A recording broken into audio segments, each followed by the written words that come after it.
اگر سابق وزیر اعظم نے اپنے وزیر اعلیٰ سے کہا کہ تم استعفیٰ دو تو اس کا یہ مطلب تو نہیں کہ انہوں نے کہا کہ تم جا کے غلط ہے استعفیٰ دو،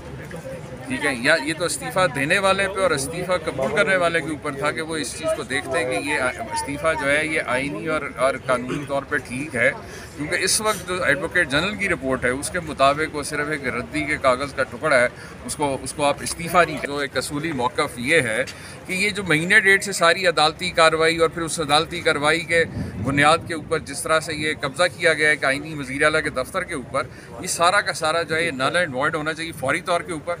تو عدلیہ کو قوم اور اپنا وقت بھی بچانا چاہیے اور فوری طور پہ اس غیر آئینی استعفے کو اور جو ایڈوکیٹ جنرل کی رپورٹ کو سامنے رکھتے ہوئے یہ سارا آئینی بحران جو ہے 2 منٹ میں ختم. اس میں غلط ہونے والی مجھے ایک بات بتائیں، میں پچھلے 1.5 مہینے سے میں نے تو یہ جو استعفے کی کاپی بھی دے چکا ہوں میڈیا میں، ایڈوکیٹ جنرل کی جو پنجاب کی رپورٹ ہے وہ بھی دے چکی. بحران تو ان جعل سازوں نے پیدا کیا ہے جنہوں نے سب سے پہلے خود پریس کانفرنس کر کے کہا کہ جناب یہ غیر آئینی طور پہ استعفیٰ بھی غلط ہے. آئین کے اندر جب پاورز اور فنکشن کی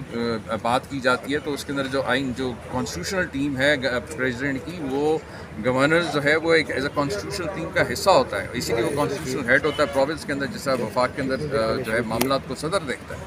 آئین مسئلہ یہ ہے کہ ہمارے حکمرانوں نے اور سیاستدان مسٹی، میں اس کی بار بار کہتا پہلے بھی کہتا رہا ہوں کہ کبھی آئین کی کتاب کھول کے دیکھ لیں تو ان کو آئیڈیا ہو کہ آئین کہتا کیا ہے. اور یہ جب میں بار بار کہہ رہا ہوں کہ جب نون لیگ کے اپنے لیڈرز ہیں، سینئر لیڈرز ہیں، یہ اس وقت جو سٹنگ رانا ثناءاللہ جو ہے یہ جو باتیں بڑی بڑی کرتے جا کے اپنے بادشاہ سلامت کے سامنے جا کے ان کی کیوں بولتی بند ہو جاتی ہے؟ کیوں نہیں ان کو جا کے بتاتا ہے کہ عمر سیما جو بات کرے وہ آئینی اور قانونی طور پر